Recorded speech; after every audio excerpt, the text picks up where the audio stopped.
Hi folks, hope you're having a great day.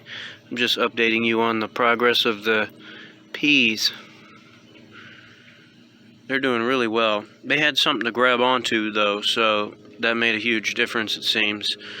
And also, they're in the understory of some oaks, so they're doing pretty well as a result. Tried these guys out in the sun, it did not work out.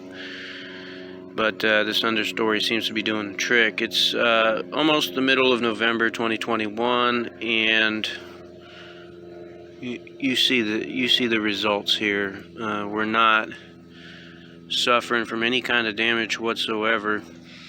No heat damage, no sun damage, no wind damage.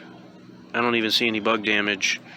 The soil is pretty just simple soil, sandy. No fertilizer.